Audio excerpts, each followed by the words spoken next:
ٹکڑا پڑھ دیں پڑھ.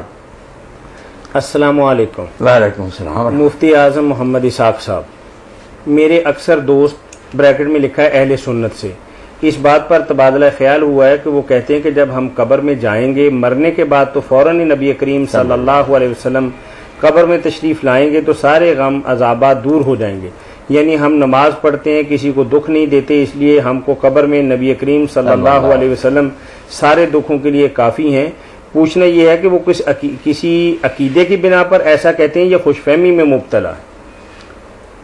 بس انہوں نے جو حدیث پاک میں آتا ہے نا کہ فرشتے پوچھتے ہیں اس سے تیرا رب کون ہے، تیرا دین کیا، اور اس میں یہ بھی آتا ہے کہ وہ کہتے ہیں ما تقولو فی ھذا الرجل، اس آدمی کے بارے میں تو کیا کہتا ہوں.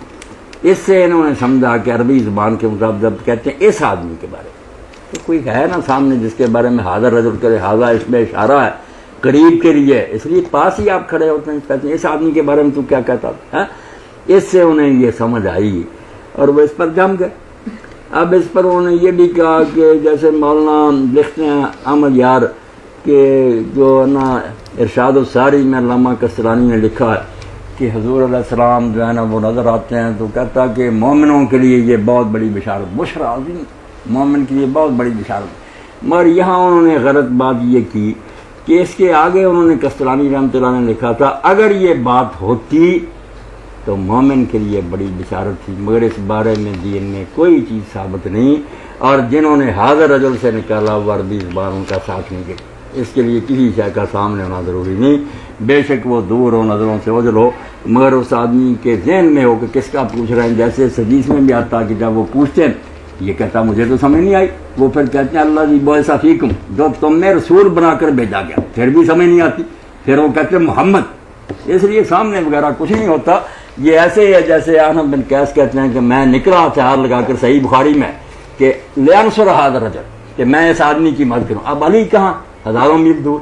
کیا یہی رہا حاضر رجل؟ کیونکہ پتہ ہے کہ اس وقت جھگڑا حضرت علی کا چل رہا تھا، اس لیے فرمایا میں اس آدمی کی مدد کے لیے نکلا تھا، مگر ابو بکر نے روک دیا کہ نہیں مسلمان آپس میں لڑائی ایسا نہیں لینا چاہیے.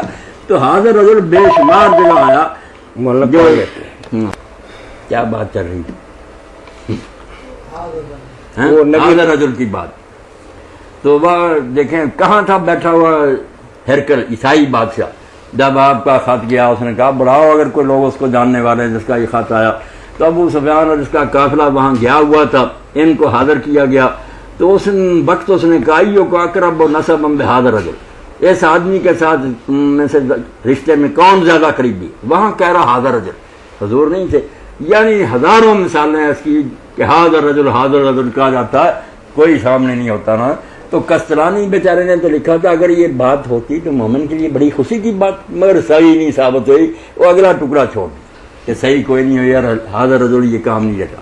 ٹھیک ہے. اس لیے ابن حجر رحمۃ اللہ علیہ اور امام سیوطی سب کہتے ہیں کہ جو حاضر رجل سے نکالتے ہیں وہ عربی سے کور ہے، اس سے کوئی نہیں نکلتا، نہ اس کی کوئی دلیل ہے، آپ نہیں وہاں ہوتی.